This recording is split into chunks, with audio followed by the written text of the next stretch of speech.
Вести на Канал 8, добар ден. Локалните самоуправи и управата за јавни приходи ги потсетуваат граѓаните за законската обврска за поднесување даночна пријава за утврдување данок на имот и за паушално оданочување на земјоделците. Рокот за поднесување на пријавите и во двата случаја е до крајот на јануари идната година. Локалната самоуправа на Виница испрати јавно известување со кое ги повикува граѓаните да достават даночна пријава за утврдување данок на имот. Обврска за тоа имаат сопствениците, корисници или плодоуживатели на недвижен имот, во што спаѓаат земјоделското и градежното земјиште, шумите и пасиштата, како и сопствениците на куќи, станови, деловни згради и простории, административни згради и простории, згради и станови за одмор и рекреација и други градежни објекти. Даночната пријава се поднесува во рок од 15 дена од денот на стекнување на имотот, односно од отпочнувањето на користењето, доколку истиот е стекнат или почнал да се користи во текот на годината што изминува, или пак по некоја друга основа настанала даночна обврска. Даночната пријава се поднесува и за имотот за кој обврзникот веќе поднел пријава, во случај кога настанала промена на податоците содржани во пријавата, а кои се од влијание за висината на даночната обврска. Тоа значи дека пријава се поднесува ако веќе на пријавениот објект имало доградби или надградби во текот на 2016 година. Општина Виница ги известува даночните обврзници кои нема да поднесат даночна пријава до 31 јануари идната година дека ќе им се изрече глоба за сторен прекршок во согласност со Законот за даноци на имот. Истовремено и управата за јавни приходи објави повик до земјоделците да поднесат барање за паушално одоночување за 2016 година. При тоа данокот на доход можат да го платат паушално доколку приходот од земјоделска дејност во оваа година не им надминува 1.300.000 денари. Без разлика дали земјоделството им е основна дејност или тоа им е дополнително занимање, регистрацијата за паушално одоночување овозможува персоналниот данок да се плати еднаш во годината, а земјоделците да немаат дополнителни трошоци за водење деловни книги.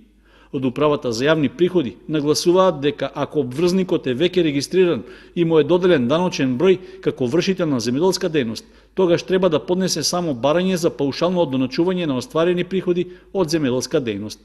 Рокот за поднесување на барањето е до крајот на јануари идната година.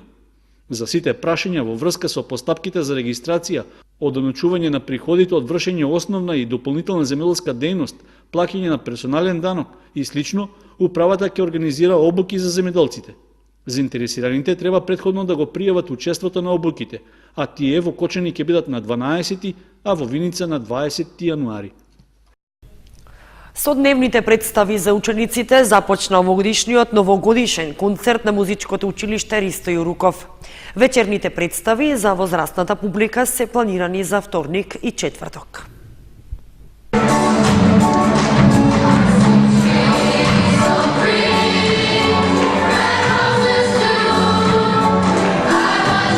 Празничната атмосфера за нова година се приближува. Неа традиционално во Кочани ја навестува новогодишниот концерт, што годинава се одржува по 16-ти пат. Негов организатор е основното музичко училиште Ристо Јуруков, а првите две дневни представи за учениците од основните училишта веќе се одржаа. На сцената на Центарот за култура Бели Мугли веќе се слушнаа звуците од познати новогодишни и божитни композиции. Под мотото новогодишни звездички, со специјално подготвена гардероба, новогодишно украсување и празнична атмосфера, учесниците на концертот се представија во полн сјај. Салата беше исполнета до последното место, а младата публика, распеана заедно со изведувачите, се забавуваше за цело време на настапот. Традиционалниот музички настан што се случува во последната седмица на декември, заслужено е едно од културните обележја на Кочани, па новогодишната атмосфера без него би била незамислива. Одличната креација на костимите на учесниците, на дополнета со складно и наменски уредената сцена, оставаат впечатлива гледка. Заедно со извонредните изведби на музичките точки, постојано измамуваат аплаузи од публиката. Вообичаениот Радецки марш, заедно со внимателно избраните музички парчиња, меѓу кои се издвојуваат неколкуте изненадувања со обработки на познати музички композиции, и овој пат предизвикуваат восхит кај секого во салата на Центарот за култура. И годинава на концертот учествуваат близу 200 сегашни и поранешни ученици од музичкото училиште и професори по музика, организирани во детски и младински хор, камерен оркестар и електричен бенд. Представите за учениците ќе се прекажуваат и во наредните 2 дена, додека вечерните за возрастните се во вторник и четврток со почеток од 19 часот. Многумина кои не набавија билет и нема да го видат концертот во живо, ќе имаат можност да го доживеат преку снимката, што во празничните денови ќе се емитува на програмата на Канал 8 телевизија.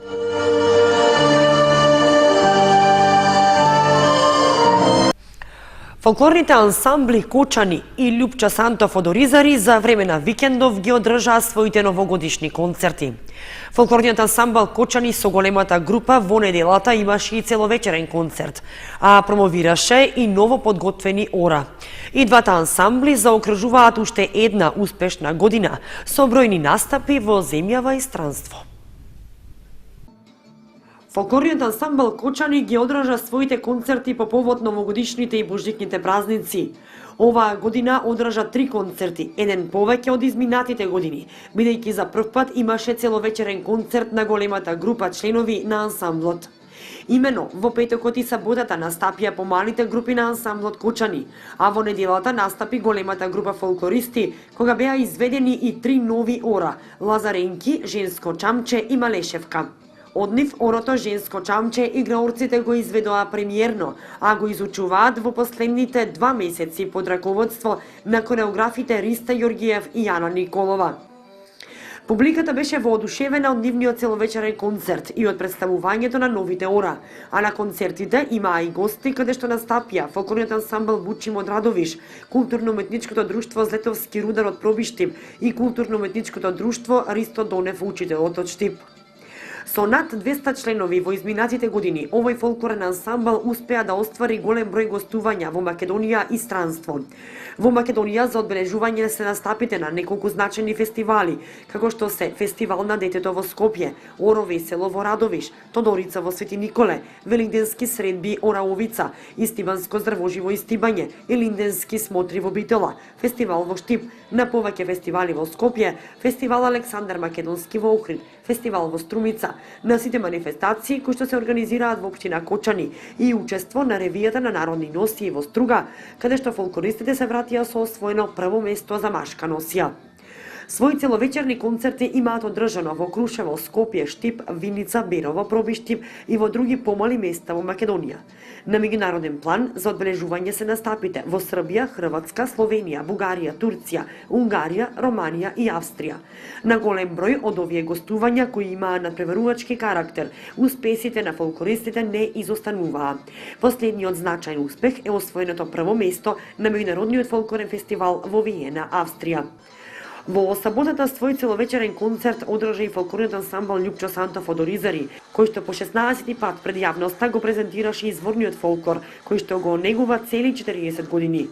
Во него членуваат 150 членови, а со новогодишниот концерт, во кој фолклористите се представија со шопска петорка, сплет игри од Источна Македонија и сплет од Доце, ансамблот заокружи уште една успешна година од постоењето.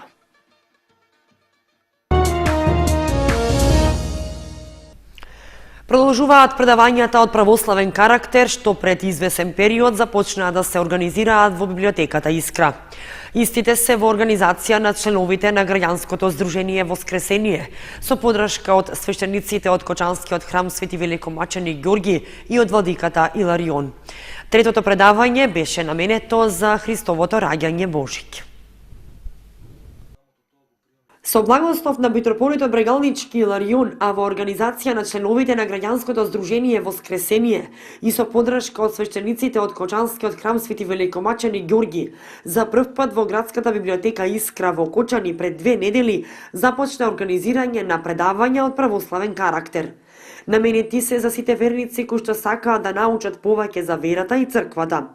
Предавач е ѓаконот од православниот храм Свети Великомаченик Ѓорги од Кочани Димитар Арсовски, кој рече дека потребата од вакви предавања се појавила кај самите верници од Кочани и околината.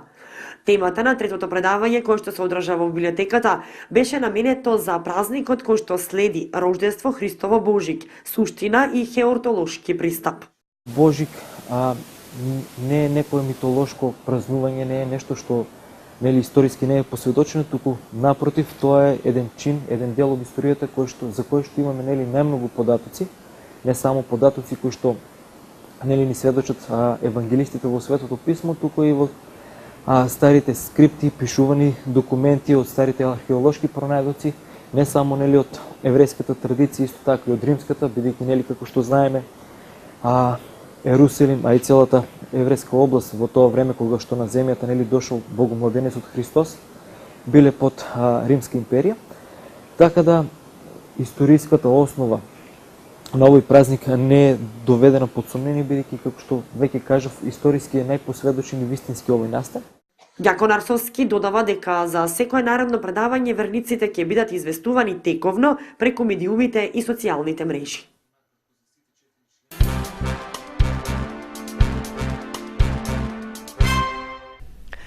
Сдруженијето на уметници од Виница во галеријата Венеција ја отвори својата годишна изложба. На завршната изложба за 2016 со ликовни дела се представија поголем дел од членовите на Во галеријата Венеција во Виница беше отворена годишната изложба на Сдруженијето на уметници во која членуваат 20 ликовни уметници од овој крај. Во присуство на голем број љубители на ликовната уметност, изложбата ја отвори Иво Пецов, ликовен уметник од Виница, кој што истакна дека со секоја нова изложба, секој член на Сдруженијето ја покажува уметноста и светот онака како што го доживува. Сдруженијето им помогна да ги засилат контактите со што се засили информираноста и интересот за она што секој од уметниците го создава. Делата на авторите се во специфична за секој поделна област, насока и стил. На завршната изложба за 2016 година со ликовни дела се представија еден дел од членовите на и тоа Гордана Вринцовска, Дејан Спасов, Катица Алексова и Иво Пецов, а своји дела изложија како гости и ликовните уметници Гоце Стоилковски и Маријана Иванова. Годишната изложба на дела од членовите на Сдруженијето на уметност од Виница ќе биде отворена до средината на јануари наредната година.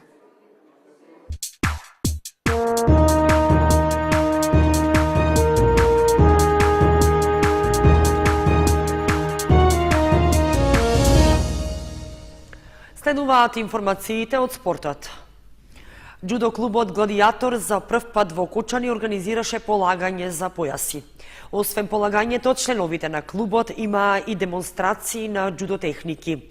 Кочанскиот џудо клуб заокружува уште една успешна година, во која за краток период членовите имаат освоено 21 медал. Полагање за појаси и демонстрации на џудо техники организираше џудо клубот Гладијатор од Кучани. Со тоа, клубот го заокружи работењето за 2016 година. Уште поинтензивно продолжуваат понатаму, како со вежбање и тренинзи, така и со учество на турнири и уписи на нови членови. Џудо клубот Гладијатор од Кучани може да заокружи уште една успешна година со освоени медали на државни и меѓународни турнири. Како клуб настапивме на државно првенство за пионери, на меѓународно првенство, имавме уште едно меѓународно првенство во Приштина, каде што имавме 3 освоени златни медали, севкупни победници сме на неколку манифестации, каде што за краток период имаме освоено 21 медал. По празниците, Кочанскиот џудо клуб продолжува со учество на училишното државно првенство за основни училишта и на државното првенство за млади до 23 години. Кочанскиот клуб во Џудо Федерацијата на Македонија се пријави да биде организатор на меѓународен турнир по повод ослободувањето на градот Кочани, како и на екипното државно првенство за сениори. Инаку, ценејќи според подготвеноста на членовите, се очекува голем број од овие џудисти што тренираат во џудо клубот Гладијатор да станат дел од репрезентацијата на Македонија. Викендов активни беа и кочанските шахисти. Организираа клубски турнир на кој настапија 8 играчи, искусни мајстори на шаховската табла. Членовите на шаховскиот клуб Кочани викендов во своите простори организираа предновогодишен ривијален клубски турнир. За учество се пријавија 8 играчи, искусни шахисти, кои играа по принцип секој со секого. Се играше забрзан шах 2 пати по 10 минути, а на крајот првото место заслужено го освои Тодор Милосиев со 8 поени. Веднаш зад него се пласираше Георгиев со 5,5, а третото место го поделија Мицов и Аксентиев со по 4,5 поени.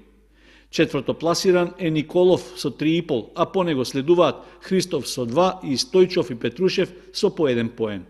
Според победникот и председател на Кочанскиот шаховски клуб, турнирот ги оправдал своите очекувања. Овде се сега најсилните играчи од градот, може би некои отсуствуваат, меѓутоа тие што доаѓаат во клубот, сите се присутни и ово е прилично силен турнир. Прво да кажам дека овде настапува мајсторот Владимир Мицов, играч кој беше меѓу 2-3 најсилни играчи во државата. Јас и Гоци Ѓоргиев сме мајсторски кандидати и другите играчи исто така нон-стоп тренираат овде, така да конкуренцијата ќе биде прилично силна. Бидејќи сега во последните години шахот се игра на поинаков начин од порано, малку се игра убрзано темпо, така и ние сега играме. Партијата е 20 минути, двајцата играчи имаат по 10 минути на располагање и за 20 минути партијата завршува. Шаховскиот клуб Кочани во последните 2 години не настапува во лигата, но според Милосиев, реално во однос на останатите екипи се уште има добри играчи кои би можеле да бидат рамноправни со своите противници. Вака има неколку деца што играт, ќе треба малку да вложаме повеќе напори сега. Овде нон-стоп доаѓа, тренира Јована Давидкова, која што на Републичкото првенство го освои првото место за пионерки. Секој втор ден тренира и прилично добро напредува. И мислам дека има и неколку други заинтересирани деца, па ќе направиме напори да и младите ги вклучиме во овие надпреварувања. Во план е ревијалниот новогодишен турнир да стане традиционален, а ќе се разгледува и можноста од наредната година како учесници да бидат поканети шахисти од клубовите од соседните градови. Со тоа би се подигнало нивото и квалитетот на самиот надпревар. И уште една спортска информација. Викендов се одигра редовните кола во втората футсал лига и во третата кошаркарска лига за мажи.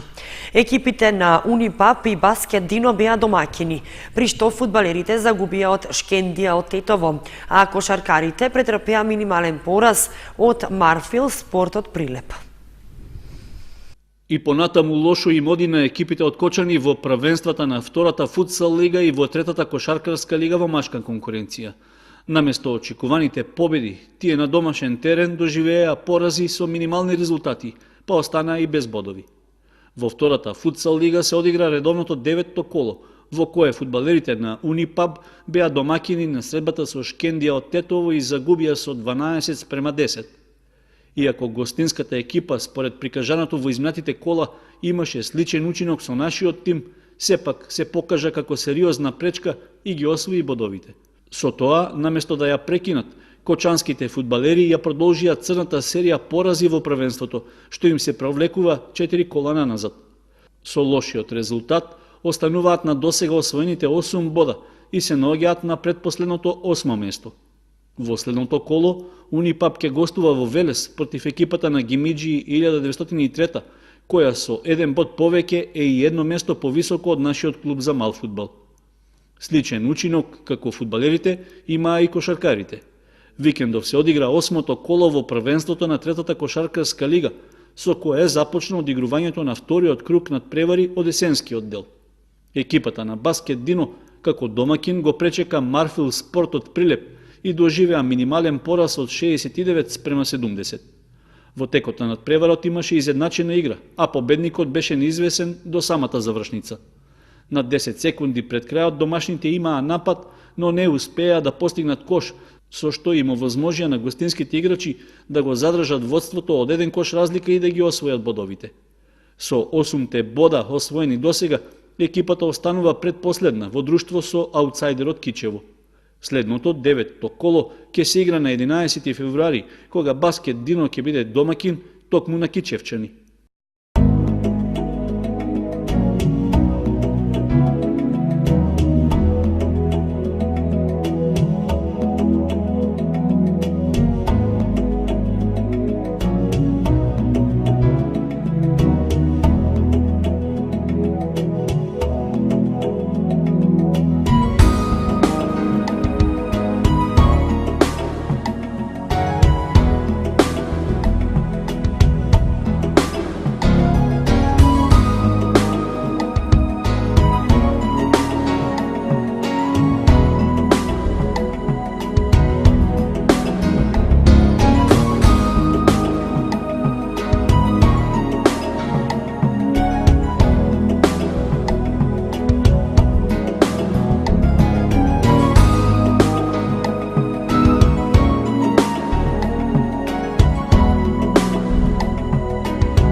Почитувани, временската прогноза беше постојаната информација во вестите на Канал 8 за ова понеделничко издание.